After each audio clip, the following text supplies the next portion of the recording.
তো আমরা যেটা দেখলাম, যিনি হচ্ছেন বিধায়ক তরুণজ্যোতি তিওয়ারি, তিনিও খুব ভালো একজন আইনজীবী এবং তিনি বিধায়ক হিসাবেও খুব ভালো।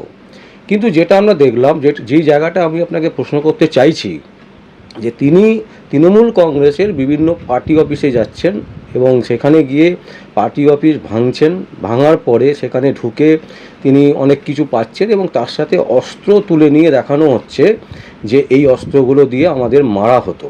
বলছি, এইটা কি পুলিশের ওপর ছেড়ে দেওয়াটা উচিত ছিল না? মানে নিজে করছেন এটা, মানে এই জায়গাটা যদি আপনি বলেন যে আইনি ভাষায় এটা কি ঠিক হচ্ছে? খুব ভালোই কোশ্চেন করেছেন এটা আমি ব্যাপারটা পুরো জানি না, জাস্ট অল্প একটু বাইট আমি দেখেছি, কয়েকটা জায়গায় ক্লিপিংস দেখেছি, তো পুরো ব্যাপারটা না জেনে আমি মন্তব্য করব না।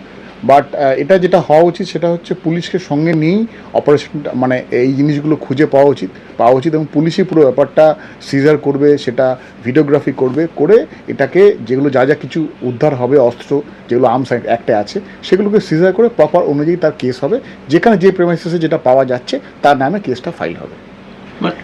কি ভরসা পাচ্ছে না পুলিশের উপর? এখন ভরসা পাচ্ছে না সেটা ঠিক বলা ঠিক নয়, এটা করছে, পুলিশ সঙ্গে আছে, হয়তো কোনো কারণে একটা দুটো কোনো ইস্যু হয়ে যেতে পারে, পুলিশ সঙ্গে ছিল, এবার হয়তো উনি আগে গেছে বা পুলিশ পেছনে গেছে, এরকম হতে পারে। 24 ঘন্টা একদম আমাদের কাছে আছে, ক্লিপিংটা আপনাকে দেখাচ্ছি ইন্টারভিউর পর, একদম স্পষ্ট তিনি জি বাংলার 24 ঘন্টার ইয়েতে দেখাচ্ছেন যে দেখুন, এই দেখুন অস্ত্র, এই অস্ত্র দিয়ে আমাদেরকে মারা হতো যদি আমরা হারতাম।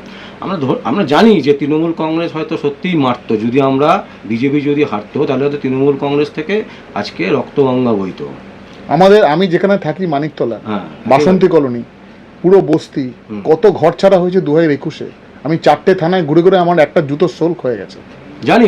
পোস্টার লাগাতে দিচ্ছে না, ব্যানার লাগাতে দিচ্ছে না। এইবারও আমি যেখানে থাকি 20 নম্বর যথেষ্ট অভিজাত পাড়া, সেটা একদম স্টেশনের গায়ে, 4টে গলিতে আমার বাড়ি ছাড়া, অমিতাভ রয়ের বাড়ি ছাড়া, আর সুরজ বলে একজনের জেনারেল সেক্রেটারি, তার বাড়ি ছাড়া 4টে গলিতে 850-900 ভোটার। আমি ভোটে বসেছি, একটা গলি কোথাও তাপস রয়ের কোনো হোর্ডিং ছিল না, ব্যানার ছিল না, পতাকা ছিল না, সব ছিঁড়ে দেওয়া হয়েছে। একদমই তাই। এবং এটা আমরা দেখিয়েওছি, আমরা মানে রীতিমতো নিউজ করেছিলাম যেইভাবে পোস্টার ব্যানার ছেড়ে দিচ্ছে। এটা একটা কিছু, কিন্তু একজন আইনজীবী, এটা একটা কোনো কিছু একটা কমিউনিকেশন গ্যাপ হয়েছে, এটা দেখে ব্যাপারটা সর্ট আউট করা হবে, ঠিক আছে, অবশ্যই হবে, কেন উনি একজন দায়িত্বশীল বিধায়ক, দায়িত্বশীল আইনজীবী, হয়তো কোথাও কিছু কমিউনিকেশন গ্যাপ হয়েছে, হয়তো মেবি ওই সময় একটু আবেগের বশে হয়তো কিছু করে ফেলেছে মেবি, তো সেটা that is bin sorted out, চিন্তা করার কোনো কারণ নেই। উনি একজন দায়িত্বশীল বিধায়ক, এরপর থেকে উনি দায়িত্বশীলভাবেই দায়িত্ব পালন করবে, সেটাই আমি এক্সপেক্ট করি। আর রাজ্যের